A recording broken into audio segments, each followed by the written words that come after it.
Il paraît que le football unit les nations, est-ce bien vrai? Oui, à première vue, mais le football est une guerre, elle attise la haine, contenue parfois parce que chacune des deux parties croit pouvoir l'emporter sur l'autre. Beaucoup moins pacifique qu'on ne le dit en Oui, réalité. oui, bien sûr, je pense que le football, c'est l'équivalent de la guerre moderne, pas seulement une guerre sportive, mais une guerre aussi par rapport à sa propre nation. C'est vrai que, par exemple, au Brésil, si le Brésil perd la Coupe du Monde, c'est une révolution au Brésil. Et puis aussi, c'est la première fois qu'une équipe asiatique, et j'insiste, et une équipe africaine va se présenter avec des chances d'aller jusqu'au bout. Méfiez-vous, le Nigeria, par exemple, est une équipe qui est championne olympique en battant le Brésil il y a simplement 2 ans.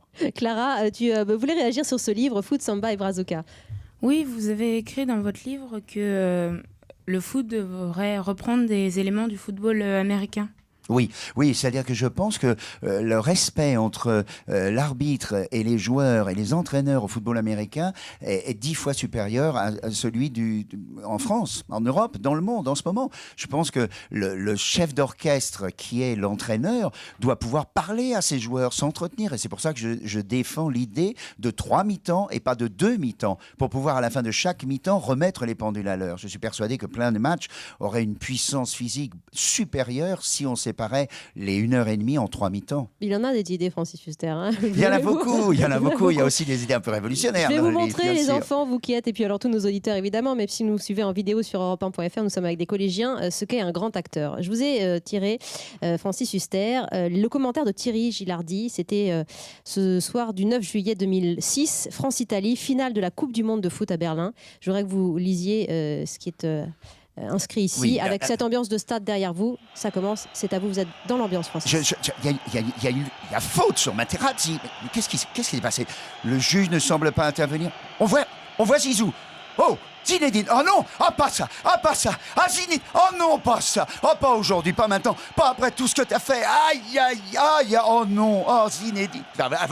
Il va sortir un carton. C'est carton rouge. Oh non, et voilà ce que je redoutais. C'est pas possible. Zinedine doit pas répondre, il doit pas mettre ce coup de tête. C'est pas vrai. C'est la finale de la Coupe du Monde. Ouais, formidable, bravo. Et ça donne les frissons, hein.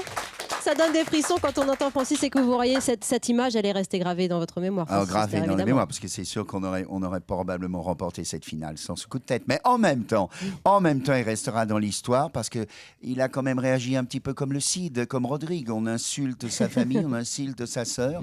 Le problème, c'est que je ne comprends toujours pas pourquoi l'arbitre n'a pas sorti le carton rouge aussi à Materazzi. Eh oui, parce qu'on a su un peu plus tard ce qui s'était passé précisément. Bilal a une question pour vous, Francis. Oui, Bilal. Pourquoi avez-vous choisi le métier de comédien ? Parce que je trouvais que c'était un métier qui permettait de servir, et c'est avant tout son sens, des grands auteurs, des poètes. Bien sûr, le monde entier n'a pas été révolutionné par Hamlet, ni par les œuvres admirables grecques ou britanniques, ou françaises, de Racine, de Corneille. Mais en même temps, je pense que beaucoup de gens, en assistant à des représentations théâtrales, comme en assistant à une messe, ou que ce soit dans une synagogue ou dans une mosquée, quand on est face à la religion de l'homme qu'est le théâtre, on est comme face à la religion de Dieu. On change, on devient meilleur.